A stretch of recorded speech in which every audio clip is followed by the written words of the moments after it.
What is a proverb? Well, I've said this, but I want to say it again. A proverb is not a precept. A soft answer turns away wrath. Always? Nope, not always. It's an axiom of truth, and we need to understand that. Because here's the way you live your life. And so we need to understand that God has given us the principles on which we build our lives. And the thing I said when I taught this class last is that I think it would be great to study the book of Proverbs with your children, to really become acquainted with the book of Proverbs. And so when situations come up that you're having that, Vincent, you're having that father-son discussion with your kids, you open up the book of Proverbs and you say, let me show you what God says, and you show them the principle that is involved there. I wish I'd had enough sense. If somebody said that when I was listening to it, I wish I'd had enough sense to listen to it and to put it into practice. I just think that's amazing. The word "my son" is found in the King James 16 times. Other translation is found 23 times in the book of Proverbs. It's Solomon talking to his son and saying, here's how you live your life. But we are children of God, and therefore we're sons of God. And God is saying to us, my children, this is how you live your life. These are the principles on which you build your life. Now they're going to meddle this morning because of the fact that the book of Proverbs has so much to say about women. I wonder why on earth Solomon would write a lot about women. You think he knew anything about them? I'm not sure. You know, I'm not sure if a man has 700 wives. I'm not sure how much he understands women. He may have learned a lot from 700 wives. Have you learned a lot from your wife? I would think you have. But as I'm amazed how much he talks about women in this book. But we got to understand that this is God talking. This is not just Solomon talking about women and mothers and wives. It's God talking. And so the first half of this lesson, maybe the first two-thirds of this lesson, we'll talk about what Solomon says about wives and mothers. And the last third of this lesson will be what he talks to husbands and fathers about. And so I believe it's important for us to understand this, and I believe that's the balance that we're going to find in the book. Well, obviously, Proverbs 31 is where you begin in talking about a godly woman. You know Proverbs 31. What you have not seen is that verse 1 and 2 of Proverbs 31 says this: these are the words of Lemuel, who many believe is Solomon. It's another name for Solomon, which his mother taught him. And so Proverbs 31 is a mother talking to a son about a virtuous woman. You want to find the kind of wife that you ought to marry, then here is where Proverbs 31 comes in. And you've heard lots of lessons. If you've sat in ladies' class, you know, brethren, how many times you sat in ladies' class and heard women talk about Proverbs 31? You hit it a lot. I mean, you know Proverbs 31. But if I were a woman, I would read those verses, especially of all the verses in the Bible. What I've said when I've talked to my children and to your children in the teen classes, God put verses in the Bible especially for you. Children, obey your parents in the Lord, for this is right. Recently I mentioned in a sermon that you children must obey your parents. And we had a visitor that Sunday sitting over here in either the junior high or senior high section. I won't say anymore because I don't want you to know who it is. And you should have seen the look on her face whenever a visitor heard for the first time that God wants you to obey your parents. Isn't that amazing? She may have heard it from others, but for the first time, that verse is in the Bible, especially for children. Now, parents need it. It helps mamas and daddies, you know, to understand that it's their responsibility to teach their children, especially when they're small, to obey them to teach them that while they're young. But here's the last half of that chapter. And look at, is it the next to last verse that says, beauty is deceitful. Isn't that amazing? You know, we're going to read about a jewel in a swine's snout. I think we've read that verse. I don't know if we got to that verse today or not. But a woman that doesn't have discretion is just like that. She's beautiful on the outside, you know. Aren't you glad, men, aren't you glad you're not married to a movie star? You know how arrogant and how miserable your life would be if you were married to, you know, married to that. We need to understand the truth that beauty is deceitful. And yet what do we teach our children? Oh, your girlfriend, she is so beautiful. He's so handsome, all right? What does that have to do with anything? And sometimes we misunderstand that. You've heard that expression, beauty's only skin deep. You ever heard that? Am I the only one that grew up hearing that, beauty's only skin deep? There was a Texas preacher by the name of J.D. Tant. In fact, there's a book written, a biography of his life called Texas Preacher. And there are more stories about J.D. Tant than any other preacher. I mean, they're humorous stories about things that he did. He rode on a train somewhere to preach in a gospel meeting. And the old farmer met him at the train. And on the way back, they're riding in the buggy back to the farm. And he said, now, Brother Tant, you need to understand that folks around here say my wife's the ugliest woman on earth. I just want to warn you about that. But after all, beauty is only skin deep. And so they had their evening meal together, and the farmer and Brother Tant were sitting out on the front porch, one of those front porch swings, you know, and he says, well, Brother Tant, what do you think? He says, I think folks are probably right. You know, she is not, you know, and you also are right when you say beauty is only skin deep, but if she's my wife, I'd skin her. and that's sort of the flip side of, you know, beauty is deceitful and favor is vain. And so we need to understand that. So we're not going to spend a lot of time looking at that passage. We could, but this is a survey of the book of Proverbs, not an in-depth study. And I will be mentioning in the sermon today, if I have time, on her lips is the law of kindness. I want you to understand that. Wives, mothers, your lips have got to be governed, ruled by this axiom, is what I'm about to say kind. It's the law of kindness, not a suggestion. And we need to understand that, and we'll be talking about that hopefully if we have time in the sermon. Let's look at Proverbs. I said Proverbs 31. Look in chapter 11, and I hope I've got the right verses written down. I've written all these verses from another list, and I hope that I did put the right verses down. Proverbs chapter 11 has this to say about this godly woman. A gracious woman retains honor, but ruthless men retain riches. What does a gracious woman treasure? To be gracious. Isn't that amazing? What's gracious mean? Well, we if we're not careful, we'll think how pretty she is, you know. She really looks gracious. That's not what we're talking about. We're talking about what gracious is. If I said God is gracious, what does that mean? Full of grace. Characterized by grace. Now, that's tied to the law of kindness. It's obviously tied to the law of kindness, but it has to do with an attitude toward life. What does it mean when God is gracious? God is forgiving.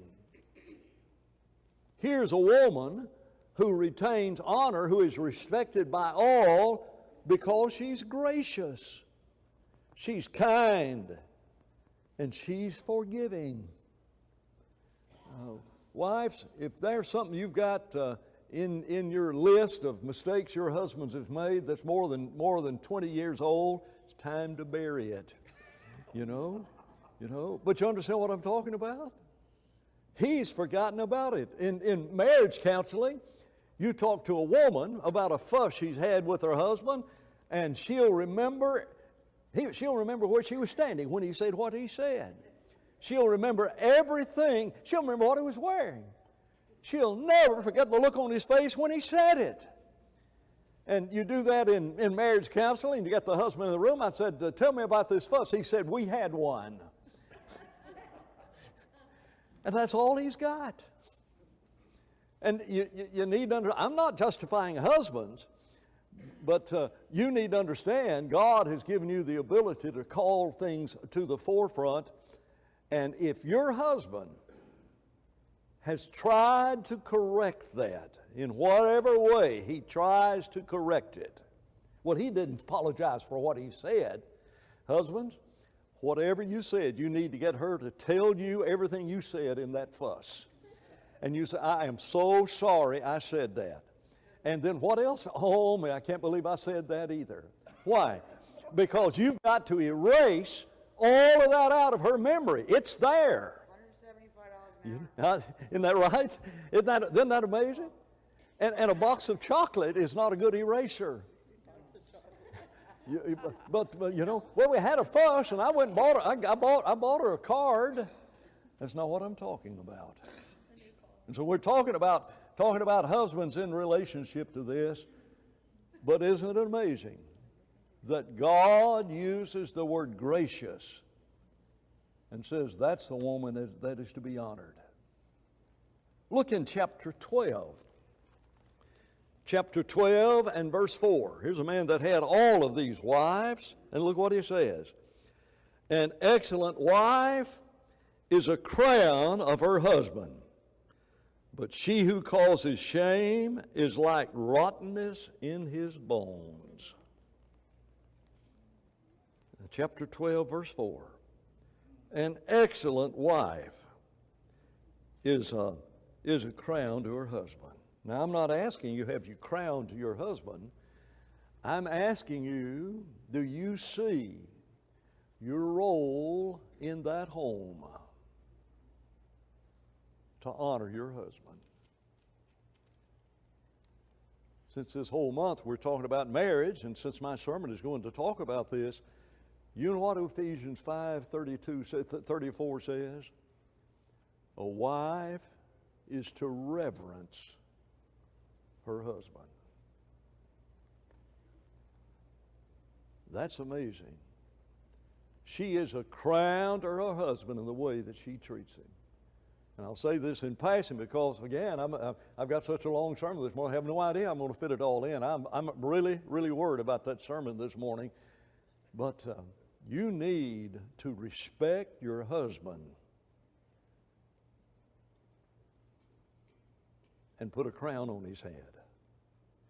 If your children grow up hearing you showing disrespect to your husband, there is no way on earth they'll respect him as a father because you don't respect him.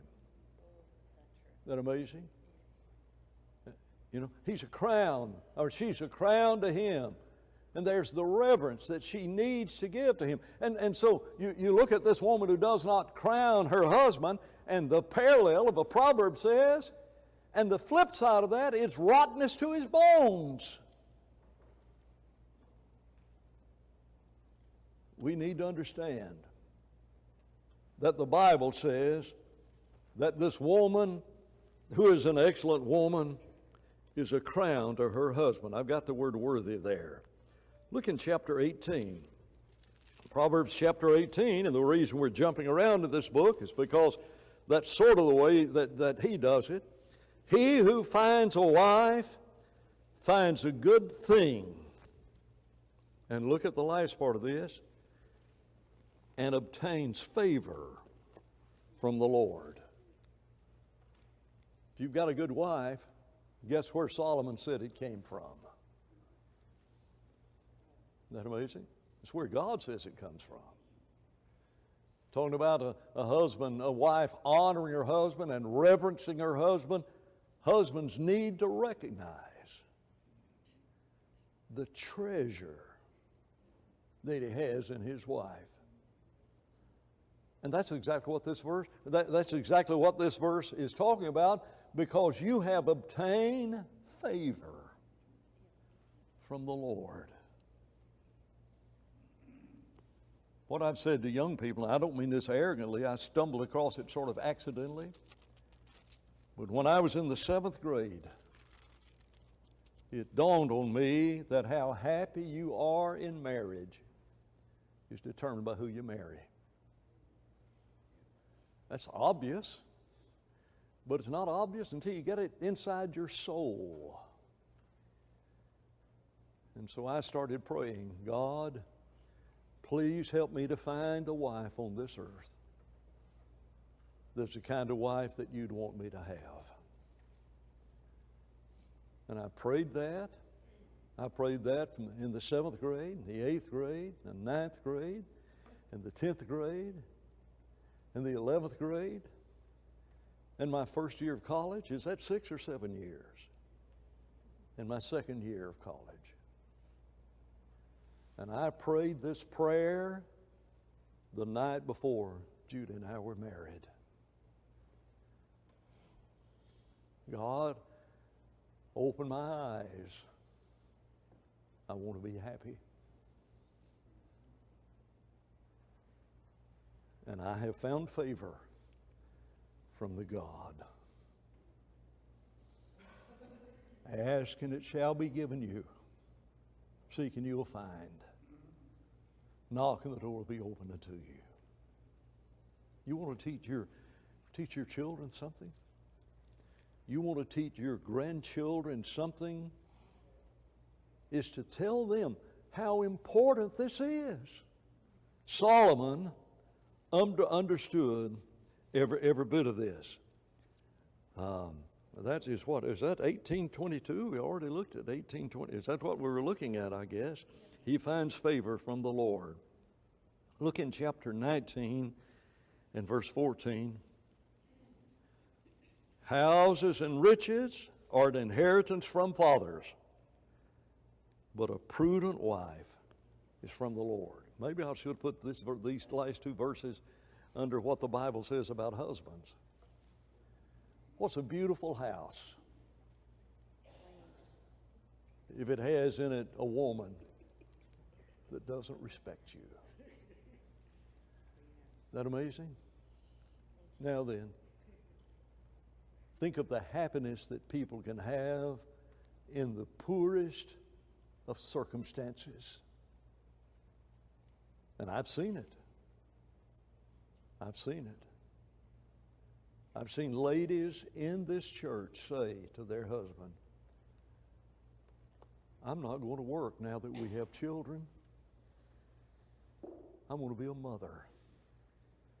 And I know that we'll have to lower our standard of living and may not have the houses as nice as other does, but that's important to me. If you could live your life over, those things that were so important to you when you were when beauty is what mattered, when treasures and riches are what mattered. And yet, isn't this what we teach our children? We teach our children, you find somebody that'll take care of you. Is that what we teach them? Yes, absolutely. But that's not what matters. That's what the richest man on earth said. He had 666 talents of gold every year. A talent is worth, I don't know if it's a talent, is it 1,000 pounds? Somebody Google and tell how much a talent weighs. But if you've got 600 pounds, 666 pounds of gold every year, you're doing pretty well, aren't you? And that's Solomon's annual income. He says it's meaningless. A prudent wife, one with integrity, one that is made wise by God. Let's look at the negatives that Solomon has to say about a wife, and I want you to know, don't take this personal. Look in chapter 11. Chapter 11, verse 22, I'm sorry.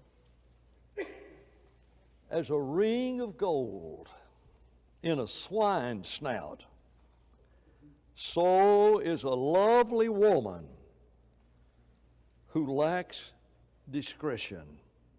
Isn't that amazing? What a waste of a gold nose ring. Place a jewel, okay. I got the Hope Diamond. What are you going to do with it? I'm going to give it to my wife. I'm going to put it out in the swine's snout. I don't know if that's a good illustration of that or not. But that's pretty close to what Solomon says. That just does not go together. And so he says, like as a jewel of gold, a ring of gold and a swine's snout, and a woman who lacks discretion. We're looking several of these. I've got the word contentious and on this, and I've got the word clamorous. That's part of my sermon next hour, and I may get to that in that sermon, but look in chapter 19, verse 13. Clamor, by the way, is the New Testament description of what we're talking about. Chapter 19, verse 13. A foolish son is the ruin of his father, and the contentions of a wife are a continual dripping. That's remarkable, isn't it? I've got the word dripping. I've got a marginal reading that says irritation. You ever laid awake at night and listen to a faucet dripping? You know what that's like? It doesn't have to be a faucet dripping. It can be a dog barking. It can be that which is repetitive over and over and over again.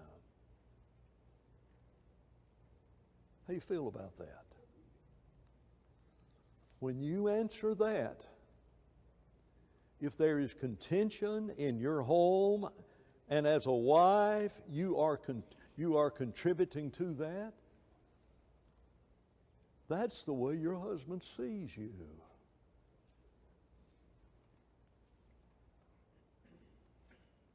One individual who's no longer a member of this church said to me, when my wife and I have a discussion, I finally just quit talking because anything I say stokes the fire again, and she starts all over on another topic. Folks, that's serious.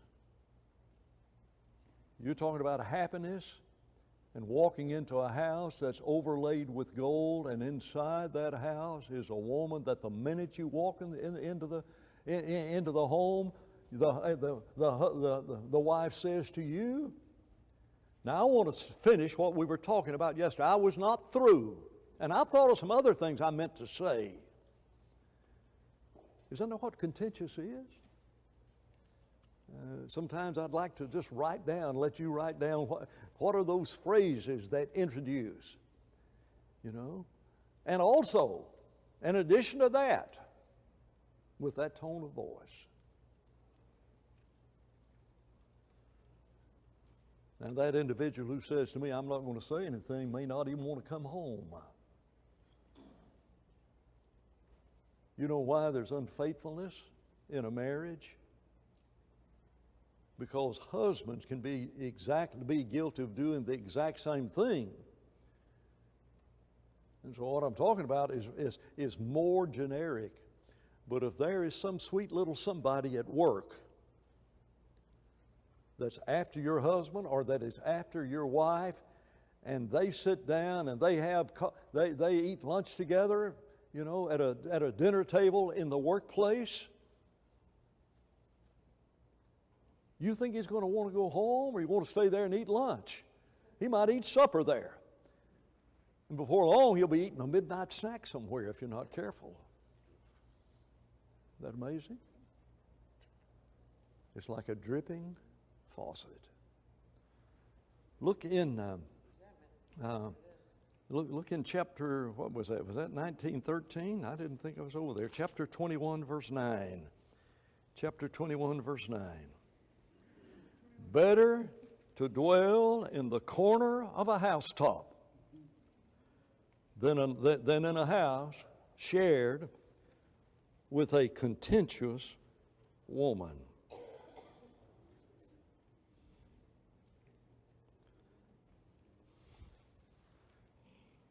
How often does your husband go out to the garage? Let's state that full sentence. How often does your husband go out to the garage just to get away from you? You know what he's talking about? And he says, the housetop. You know where the housetop was? It was the patio. They built their houses with a flat roof. And he comes in, he walks in the front door. Where's he head? After he goes to the bathroom, where does he go? Well, he goes to the housetop. And look where he gets. In the corner. I think that word corner sheds a lot of light on this. Now, I'm not saying if your husband goes to the garage because, you know, he's got a hobby that he does out there and everything. And that's why I said if your husband goes to the garage to get away from you, it's better to dwell alone in a housetop than to live in the finest house there is. Same chapter. Look at verse 19. Verse 19. Better to dwell in the wilderness than with a contentious and angry woman. Now we add the word anger to this. Contentious oftentimes, you know, is tied to anger. But if he walks in, and the moment he walks in, instead of there being, I've missed you today, it's so good to see you, he walks in, and there's an angry woman. He gets out of the car. He may sit in the car before he comes in a while, just so he can get prepared for what's awaiting him on the inside. And he said, it's better to dwell in the wilderness. You know what's in the wilderness? Peace. The Bible talks about Jesus was in the wilderness and the wild animals were there. Now, Luke chapter 4. It's better to dwell with wild animals than with a contentious and angry woman. That's pretty stern. And we need to recognize this. This is God talking. Look in chapter 25. Chapter 25 and verse 24. It's better to dwell in a corner of a housetop than in a house shared with a contentious woman. Same thing, but he said it again. Wonder why God said it again. Well, why do you repeat things? Just to make sure they got it. And so God says, it's better to be alone in the corner of a housetop than to share. And the word share is put in contrast to being alone in the corner of the housetop than to be inside. You don't want to share the rooftop with your wife. You want to go sit in the corner. That may be where you deserve to go, but look in chapter 27. Chapter 27, verse 15. A continual dripping on a very rainy day and a contentious woman are alike. And look at the next verse.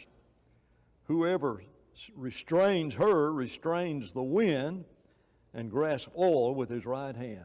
You know what that means? You can't stop the wind blowing, and you cannot hold oil in your hand. If you are a contentious woman, listen, it is because you have made a decision to be contentious. You may not understand that right now. But in that lesson this morning, we're going to talk about agape love. And agape love says, there's nothing you can do to me that will stop me from treating you right. That's serious. And if I were a woman, I'd read the book of Proverbs and see these things.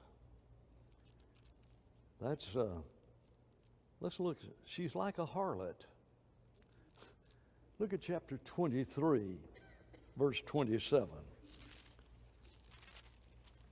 Chapter 23, verse 27.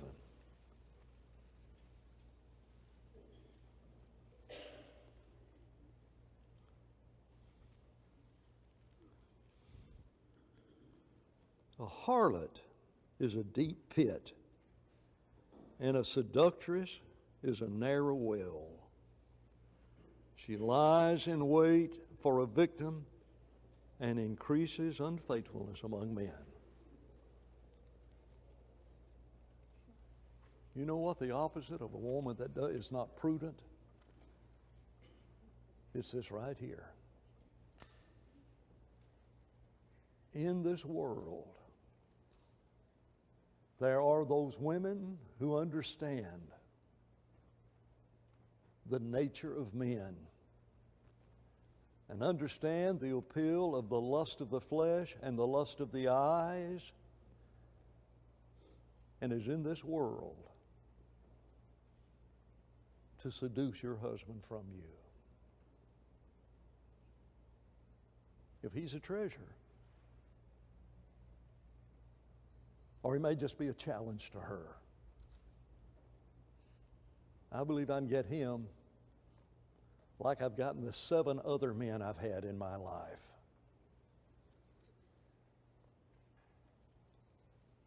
And the Bible says, husbands, when you're around a woman that is like this, it's a deep pit. In fact, hopefully we'll have time to look in Proverbs 5 and 7, where it says, you go to her house and you're going to the gates of hell. Is that strong language? Yeah. What does that mean? Stay away. Stay away. Listen to me, husbands. In your life, you're going to meet a lot of little flowers that are beautiful. You may work with some.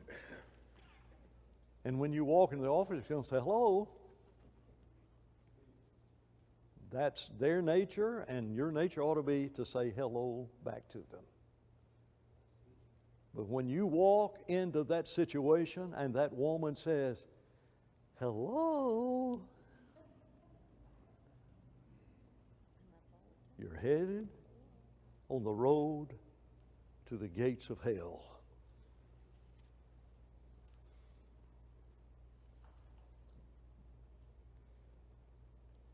And a part of that, listen, men, is pornography. So available in this day and age, and we need to recognize that. Look in chapter 30 and verse 20. The same idea. This is the way of an adulterous woman. She eats and wipes her mouth and says, I have done no wickedness.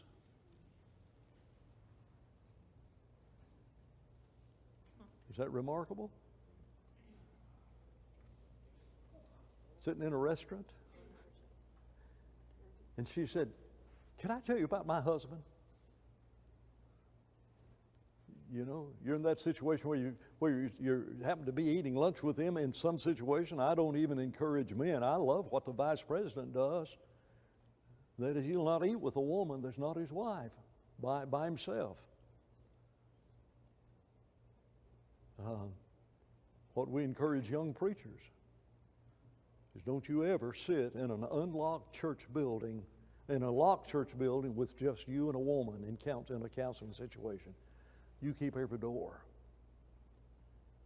Judy's gone to me a lot of times to the church building, just to be in the church building because I'm in a situation where I've got to be there with that individual. Not because she doesn't trust me, but because she may not trust that woman.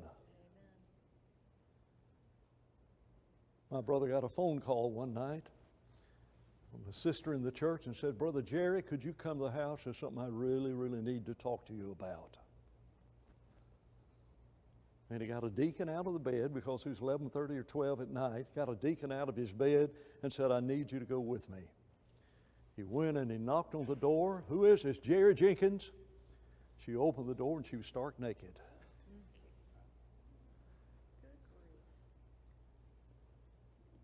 Think that could have ruined him? One incident of indiscretion in a man's life can ruin him, and it can destroy his marriage.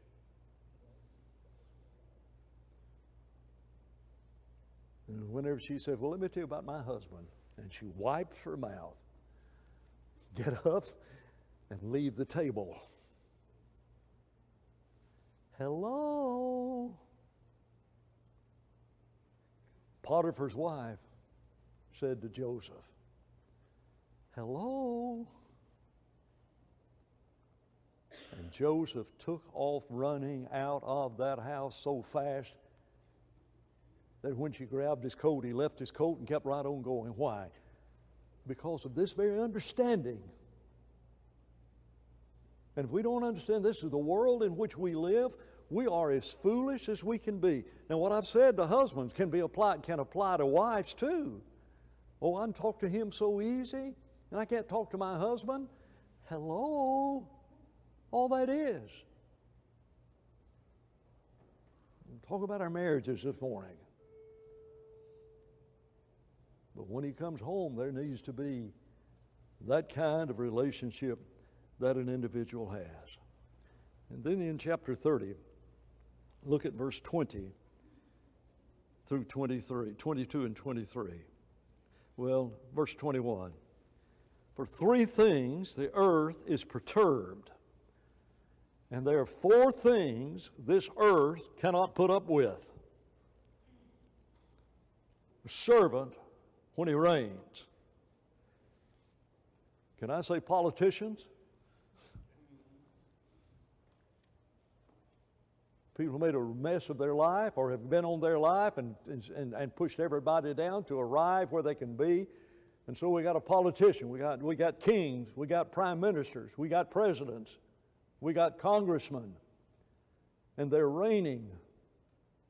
And if that man's a fool, the Bible says the earth can't put up with it, and you can't either.